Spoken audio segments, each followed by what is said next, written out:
Hello friends, welcome to Amali kitchens. நம்ம கிச்சனில் இன்றைக்கி நம்ம சிக்கன் வச்சு சிக்கன் டோனட்ஸ் தாங்க பார்க்க போகிறோம். வாங்க, ரொம்ப ஈஸியாக குறைவான மசாலா ஐட்டம்ஸ் பயன்படுத்தி எப்படி பண்ணுறது அப்படிங்கிறத பார்க்கலாம். இது வந்து குழந்தைங்கலேருந்து பெரியவங்க வரை எல்லாரும் விரும்பி சாப்பிடக்கூடிய ஒரு இதாக இருக்கும். அதுக்கு தேவையான இன்க்ரீடியன்ட்ஸ் இதோ 1/4 கிலோ அளவுக்கு உருளைக்கிழங்கு எடுத்து அதை வேக வச்சு தோல் உரித்து எடுத்து வச்சுருக்கேன். அது கூடவே பார்த்திங்கன்னா ஒரு ஸ்பூன் அளவுக்கு மிளகுத்தூள் எடுத்திருக்கேன். கொஞ்சமாக வந்து ஒரு ஸ்பூன் அளவுக்கு கரம் மசாலா எடுத்திருக்கேன். ஒரு துண்டு இஞ்சியும் 4 பல் பூண்டும் எடுத்திருக்கேன். கொஞ்சம் கொத்தமல்லி, ஒரு ஸ்பூன் அளவுக்கு மிளகாத்தூள் எடுத்திருக்கேன். 2 முட்டை, 4லேருந்து 5 பல் வந்து முந்திரி. அது கூடவே பார்த்திங்கன்னா எலும்பு இல்லாத சிக்கன் வந்து 1/2 கிலோ எடுத்திருக்கேன். நறுக்கின வெங்காயம் 250 கிராம் அளவுக்கு வெங்காயம், பெரிய வெங்காயம் 1-2 நறுக்கி வச்சுருக்கேன். கொஞ்சமாக பிரெட் க்ரம்ஸ். இவ்வளோ தாங்க இதுக்கு தேவையான பொருள். இப்போ எப்படி பண்ணுறது அப்படிங்கிறத பார்க்கலாம் வாங்க. ஒரு மிக்ஸி ஜாரில் நம்ம வந்து இஞ்சி பூண்டு பருக்கில் போட்டுடலாம். அது கூடவே பார்த்திங்கன்னா கரம் மசாலா பொடியும் போட்டுடலாம்.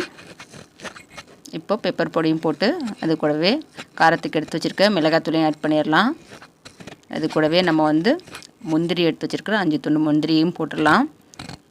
இப்போ நறுக்கி வச்சுருக்க வெங்காயத்தையும் இது கூட ஆட் பண்ணி இதை நல்லா வந்து மிக்சியில் ஃபஸ்ட்டு பேஸ்ட் பண்ணி எடுத்துக்கிடலாம்.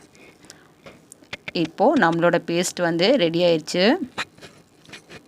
இப்போ இதில் வந்து உருளைக்கிழங்கையும் போட்டுடலாம்.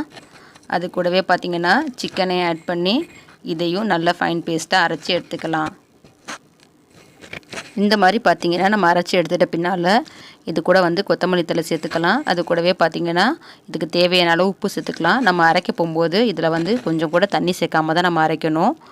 இப்போ இது எல்லாத்தையும் வந்து நல்லா மிக்ஸ் பண்ணி ஒரு கவரில் பாலித்தீன் கவர் ஒன்று எடுத்து அதில் வந்து இந்த மசாலா பேஸ்ட்டை வந்து உள்ளார வச்சிடலாம். இந்த மாதிரி ஒரு பேக்கிங் கவரில் ஏதோ ஒரு கவர் மாதிரி நம்ம எடுத்துகிட்டு வச்சுட்டு அந்த கவரை வந்து லாஸ்ட்டில் வந்து பின்னாடி வந்து இந்த மாதிரி ரப்பர் பேண்ட் போட்டு நம்ம கட்டிட்டோம் அப்படின்னா நமக்கு ஒரு கோன் ஷேப்பில் இந்த மாதிரி கிடைக்கும். இதை கார்னரை நம்ம கட் பண்ணி விட்டு ஒரு தட்டில் பட்டர் பேப்பர் போட்டு அதில் வந்து நம்ம வந்து கட் பண்ணி வச்சுருக்க மசாலாவை வந்து டோனட் ஷேப்பில் ரவுண்டாக வந்து போட்டு எடுத்துக்கலாம். உங்ககிட்ட பட்டர் பேப்பர் இல்லை அப்படின்னா நீங்கள் வந்து பால் பாக்கெட் கவரையோ இல்லை வந்து எண்ணெய் கவரையோ யூஸ் பண்ணி இதே மாதிரி கட் பண்ணி தட்டில் நம்ம விரித்து விட்டு டோனட்டை வந்து அதே மாதிரி சேஃபில் நம்ம கொண்டு வந்துடலாம். அவ்வளோதான், நம்மளோட டோனட் வந்து அந்த சேஃப்க்கு வந்து சரியாக கிடச்சிருச்சு.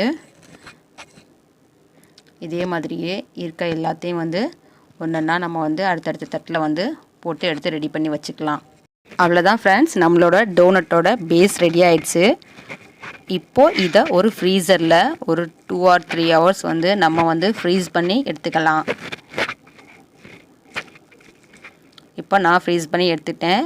இதை பார்த்திங்க அப்படின்னா ஈஸியாக வந்து எடுக்கிறதுக்கு வரும் பேப்பர்லேருந்து.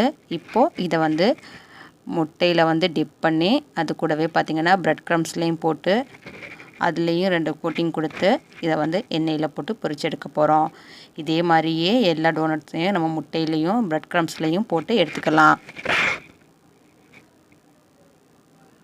அவ்வளோதான், நம்மளோட டோனட்ஸ் வந்து ரெடி ஆயிடுச்சு. இப்போ வந்து இதை வந்து ஒரு ஆயிலில் ஃப்ரை பண்ணி எடுக்கலாம். ஒரு கடாயை வச்சு தேவையான அளவுக்கு வந்து எண்ணெய் ஊற்றிக்கிறேன். எண்ணெய் நிறையா ஊற்றாமல் ஓரளவுக்கு கொஞ்சமாக ஊற்றி நம்ம ஷாலோ ஃப்ரை பண்ணுற அளவுக்கு பார்த்துக்கலாம். இப்போது எண்ணெயில் வந்து நம்ம எடுத்து வச்சுருக்க டோனட்ஸ்லாம் ஒன்றா வந்து போட்டுடலாம். மிதமான சூட்டில் வச்சு நம்ம வந்து டோனட்ஸ் வந்து பொரிச்சு எடுக்கணும். ஏன்னா நம்ம ஃப்ரீசரில் வச்சுருக்கனால அது கூலிங்காக இருக்கும். ஸோ நம்ம அடுப்பை கம்மி பண்ணி வச்சு குறைவான தீயில் 2 பக்கமும் வேக வச்சு எடுத்துக்கலாம். இப்போ ஒரு சைடு நல்லாவே வெந்துடுச்சு. வெந்த பின்னாடி நம்ம எடுத்தோம் அப்படின்னா ஈஸியாக நமக்கு புரட்டுறதுக்கு வரும். இதே மாதிரி எல்லா இதையும் மறு சைடு வேக வைக்கிறதுக்கு புரட்டிக்கலாம். அவ்வளோதான் ஃப்ரெண்ட்ஸ், நம்மளோட சிக்கன் டோனட்ஸ் வந்து ரெடி ஆயிடுச்சு. நம்மளோட வீடியோ பிடிச்சிருந்தா லைக் பண்ணுங்கள், ஷேர் பண்ணுங்கள், சப்ஸ்கிரைப் பண்ணுங்கள், மறக்காமல் பெல் ஐக்கானையும் கிளிக் பண்ணுங்கள். தேங்க்யூ ஃபார் வாட்சிங்.